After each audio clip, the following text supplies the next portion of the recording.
Hey everyone, it's Mark, and just wanted to take a few minutes this morning to talk about some of the things that I have been thinking about and sensing for the church world as we find ourselves in the middle of kind of this global disruption. I don't think it's necessarily a bad thing for the church. I say that understanding the severity of what our world is dealing with right now, but I do think that there are a few silver linings for the church in the middle of this chaos. I want to talk about 4 of them really quick. The first one is this. I think in the middle of this social distancing, as we're all at home, the family is going to become, again, the main driver for spiritual formation.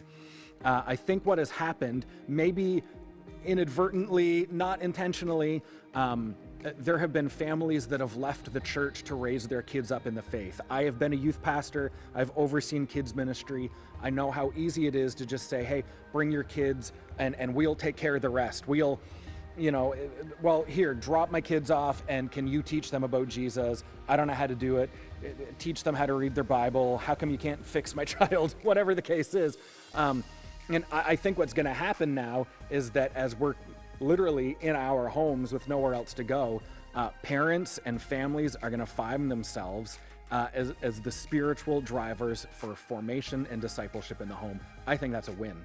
That is the way that it should be. Parents, you need to be taking advantage of these times that you've got to teach your kids how to open the Bible, how to read it, how to pray, do family devotions. This is an opportunity for you to take ownership of the responsibility you've been given as a parent and a Christian.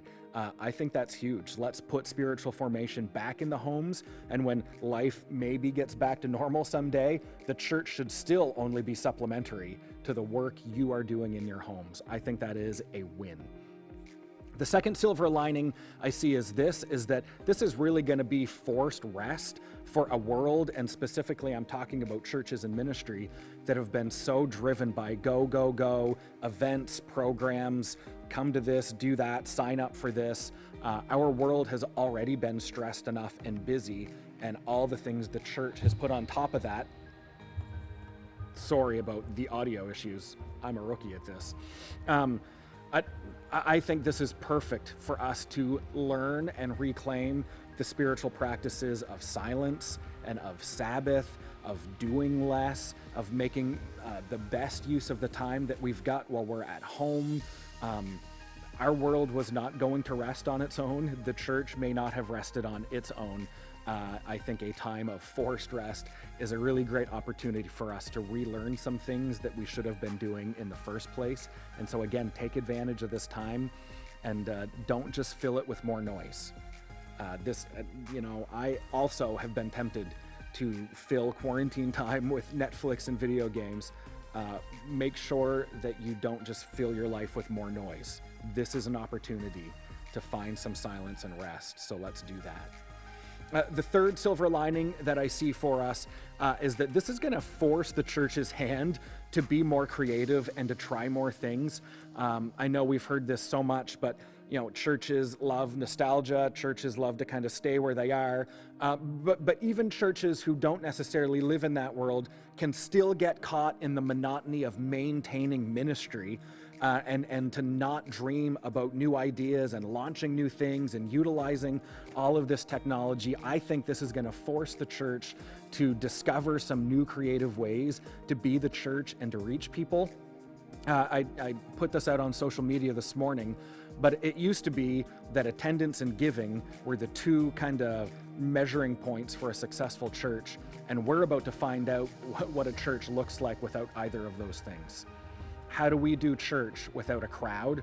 How do we do church without the resources of a big staff or a building or whatever the case is? All of the excuses that you hear people say, well, I would have a better, bigger ministry if I was in a city of 10 million people, but instead I'm in a rural community. The internet has leveled the playing field, and you will now have as much reach globally as anyone else. You have access to the same tools as anyone else. This is our time to leverage creativity in new and exciting ways. And I think we're going to try things that we would have never tried otherwise because we have to. We had a great brainstorming session as our own staff on Monday, and at one point someone said, man, these are things that we really could have and should have been doing anyway. Absolutely. It's just that you can get so caught in the maintenance ministry that you forget about launching new things and creative ideas. And so I think this is going to be great and a silver lining for the church. And then fourth and finally, I think we're going to find a spiritual awakening happening around the world, because stuff like this forces people to think about what really matters. In the same way that someone goes to a funeral and it makes them pause and think about their own life, their own legacy, the way they're spending their time or money or whatever, I think this global disruption is forcing people to do the same. I think we're going to have a lot of people wondering about what really matters. All of their peripheral entertainment or things that have distracted them are being removed. You can't just go to the restaurant anymore or go out to the bar or hang out in a group. You're kind of at home wondering, like, all right, well, what is this all about? What really matters? What is life? I think we're going to see more people considering things of faith. And I also think as the church leverages these new ideas, we're going to see more people hop on to online services and events that otherwise would have never stepped foot in the church. I think the world is ripe for a spiritual awakening, and I think maybe this will be part of that. And so there, really quickly, 4 silver linings for a church that is in disruption. I know that these are crazy days. I know that they are days with uncertainty and trepidation, and so none of this is said lightly, but I do believe in a God who uses all of these things and turns them around for good, and these are just 4 silver linings that I see. Maybe you see more, maybe we'll see more in the days to come, but stay encouraged and stay hopeful out there.